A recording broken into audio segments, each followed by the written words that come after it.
Good morning students. सो आज हम क्या देखने वाले हैं? Today we will see the third type of the substitution nucleophilic reaction, that is SNI। We know कि SN1 जब हम लोगों ने किया था तो SN1 के अंदर हमें क्या मिला था? रेसिमिक मिक्सचर मीन्स जो कॉन्फ़िगरेशन मिली थी हमें प्रोडक्ट की, that was retention also as well as inversion. जब हम लोगों ने SN2 पढ़ा, then what we have seen, what kind of a configuration? Yes, बिल्कुल सही, इन्वर्जन। समझ रहे हो ना? मतलब भाई इन्वर्जन का मतलब क्या हुआ? अगर R कॉन्फ़िगरेशन है तो S हो जाएगी, S कॉन्फ़िगरेशन है तो R हो जाएगी, वैसे वर्सा। जबकि इसके अंदर हमें दोनों मिले थे, रिटेंशन R का R, S का S, या फिर इन्वर्जन ऑल्सो। और today we are going to see a third type which is known as SNI. Now what does this I stand for? I stands for internal. कुछ बच्चे इसको intermolecular समझते हैं, जो गलत है। इंटरनल मतलब मॉलिक्यूल के अंदर से ही न्यूक्लियोफाइल टूटेगा और अटैक करेगा। इसका सिंपल सा मतलब ये है। What we can write here, nucleophilic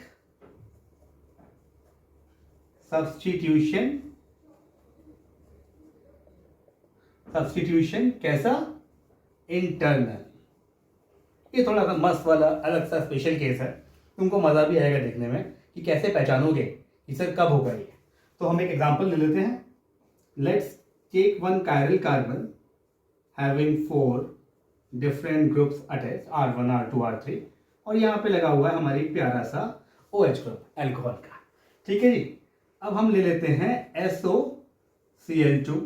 everybody knows, जब हमने किया था कन्वर्जन एल्काइल हैलाइड से बनाने के लिए, क्या बोलते हैं इसको? Thionyl chloride. ब्यूटीफुल। तो पहले अपन ये देखेंगे कि इसमें हमको मिल क्या रहा है, ठीक है। उसके बाद मैं तुमको मैकेनिज्म बताऊंगा कि कैसे कहाँ से अटैक करेगा, रिटेंशन होगा तो क्यों होगा भाई, इन्वर्जन क्यों नहीं होगा। सो देखते ही मालूम पड़ रहा है यार कि OH ग्रुप है और SOCl2 है तो क्या देगा वो? It will give you chlorine. Chlorine attack करेगा। अटैक करके बस तुमको ये पता लगाना है कि ये उसी जगह पे अटैक करेगा जहां से OH निकल रहा है। तो one is this, second sulphur dioxide gas, and third is HCl gas. तो हम जानते हैं कि यार ये प्योरेस्ट मेथड होता है अपना प्रोडक्ट पाने का। प्योरेस्ट क्यों भाई? जब ये SO2 और HCl गैशियस फॉर्म में भगवान को प्यारे हो जाएंगे तो हमारे पास क्या बचेगा? केवल ये प्रोडक्ट बचेगा ना। और ली चटलिए भाई साहब क्या बोल के गए थे कि equilibrium shifts toward the forward direction अगर हम प्रोडक्ट्स को निकालते रहें, तो इसलिए बहुत अच्छी क्वांटिटी में मिलेगा, प्योर मिलेगा, फायदा है अपन का। ठीक है, अब बात करते हैं कि ये बनेगा कैसे। तो quickly I will again draw the diagram of this. इसको अपन ओपन फॉर्म में लिख देते हैं, S double bond O, chlorine और क्लोरीन। अब यार गौर से देखो सल्फर और ऑक्सीजन के डबल बॉन्ड को। भैया ऑक्सीजन ज्यादा इलेक्ट्रोनेगेटिव है तो बोलेगा भैया मुझे मेरे इलेक्ट्रॉन्स दे दो, माइनस चार्ज आ जाएगा, इसके पास आ जाएगा प्लस चार्ज, ये सिंगल में कन्वर्ट हो जाएगा। ये ऑक्सीजन जी यहाँ पर बैठे हुए हैं लोन पेयर लेके, lone pair acts as a base. इनको क्या चाहिए? पॉजिटिव। तो यहाँ पर ये अटैक करेगा सल्फर को, या वाइस वर्सा, सल्फर यहाँ पे अटैक करेगा, ऐसे बोल सकते हो। तो लेट्स सी क्या बनने वाला है हमारे पास। अगर ये ऐसा कुछ बनता है तो हमें क्या मिलेगा? हमें मिलेगा O, O पे ये S प्लस, O माइनस, ठीक है। और यहाँ पे हमारे पास ये क्लिक लगा हुआ था तो क्लोरीन, काइंड ऑफ कह सकते हैं ना। डन। अब देखो व्हाट विल हैपन, ये चार्ज निकल जाएगा बिकॉज इसने अटैक कर दिया इसके ऊपर, तो चार्ज गया। अब जैसे जैसे ये नेगेटिव चार्ज आएगा एक क्लोरीन बाहर निकल जाएगा, बट ऑब्वियसली बात है कि नेगेटिव चार्ज वापस आया और chlorine as a better leaving group move out कर गया। तो यहाँ पे हमारे पास हो गया double bond O and chlorine. यहाँ तक मुझे लगता नहीं कोई परेशानी होगी। इट्स क्वाइट सिंपल कि ये दोबारा से नेगेटिव चार्ज आया और एक क्लोरीन को धक्का देके निकाल दिया because it's a good leaving group. अब देखने वाली बात यह है कि यहाँ पर इसके लोन पेयर हैं, again we have a sulphur double bond O। अब ये एक पूरा मॉलिक्यूल है और इस मॉलिक्यूल के अंदर ही क्लोरीन बाबा आराम से बैठे हुए हैं। अब जैसे ही फिर से इलेक्ट्रोनेगेटिविटी डिफरेंस की वजह से ये माइनस और प्लस में कन्वर्जन होगा, तो this lone pair will tries to go here so as to satisfy this positive charge. तो क्या बन जाएगा हमारे पास, मैं तुम्हें ऊपर बना के दिखा देता हूँ जल्दी से। ये रब कर रहा हूँ, लिख लिया? ये रब करके तुम्हें इसका प्रोडक्ट दिखा देते हैं। Carbon R1 R3 O plus charge double bond sulphur O minus and chlorine, right. Now you see, अब ये प्लस चार्ज इसके पास है तो ये अनस्टेबल है।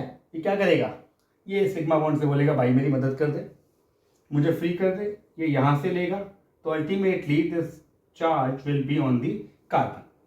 One thing. अच्छा, तुम्हें न्यूक्लियोफाइल कहाँ से मिलेगा अटैक करने के लिए? देखो, चूंकि तुम्हें न्यूक्लियोफाइल मॉलिक्यूल के इंटरनल से ही मिलने वाला है, that is why it is known as nucleophilic substitution internal. तो जैसे हमने यहाँ पे किया था पहले, ये फिर से नेगेटिव चार्ज वापस आएगा, ये क्लोरीन बाबा निकल जाएंगे और SO2 रिलीज हो जाएगा एज अ गैस। तो ये क्लोरीन यहां से निकला है और इसी विसिनिटी में है, भाई इसी मॉलिक्यूल की विसिनिटी में रहेगा ना, कहीं भाग के तो नहीं जाएगा। और इसके सामने इसको दिख रहा है कि भाई पॉजिटिव चार्ज बैठा हुआ है, ये सीधे यहाँ पे इसमें अटैक करेगा और अटैक करके डायरेक्टली यहाँ पे लग जाएगा and you will get a retention product. Look here, ये डायरेक्टली क्लोरीन लग गया, SO2 गैस रिलीज हो गई, HCl तो पहले ही निकल गई थी, वो भी चाहो तो तुम यहाँ पर दिखा सकते हो।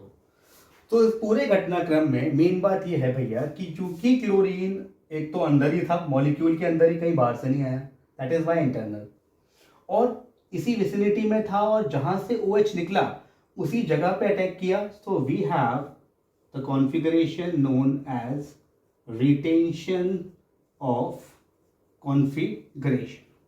अब इस पे सवाल आ जाते हैं, तो you have to be very particular कि कब पहचानना है और कब नहीं। For example, let's say question दे दिया तुम्हारे को, यहां पे लगा हुआ है डैश पे OH, रिएक्शन करा दी SOCl2 से और 4 ऑप्शन दे दिए, एक में ये वेज पे रहेगा, एक पे डैश पे रहेगा, डिफरेंट डिफरेंट। तो क्या बनना चाहिए? तो with this type of the reaction you should be able to be very clear in your mind कि SOCl2 यूज किया है विदाउट एनी सॉल्वेंट, या अगर ईथर भी किया है तो भी रिटेंशन ही होने वाला है। So what will be the product? यही रहेगा, और जैसे निकला था डैश पर, तो डैश पर ही क्लोरीन लगेगा, ना कि वेज पे। लेकिन कभी कभी क्वेश्चन क्या झोलमाल करता है, अगर उसने यही रिएक्शन में SOCl2 के साथ आप लोगों को दे दिया होता पायरिडेनियम, तो यहां पे थोड़ी सी परेशानी आ जाती है। परेशानी क्या, इस क्लास के बाद कोई परेशानी नहीं होगी। यू विल नो कि पायरिडेनियम क्या होता है। पायरिडेनियम इज लाइक दिस, ठीक है भाई, नाइट्रोजन लग जाता है यहाँ पे कार्बन की जगह पे। अब जब यहाँ पर पायरिडियम लगा हुआ है और SOCl2 के साथ पहले ही स्टेप में मैंने बताया था HCl निकल जाता है, तो HCl निकल गया था।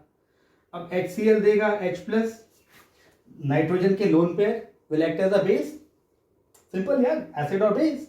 सो this H+ will attack out here, तो क्या बन जाएगा NH, N पे प्लस चार्ज, और ये क्लोरीन माइनस यहाँ पे आके एज अ सॉल्ट फॉर्मेशन करके क्या बना देंगे, पायरिडीनियम क्लोराइड।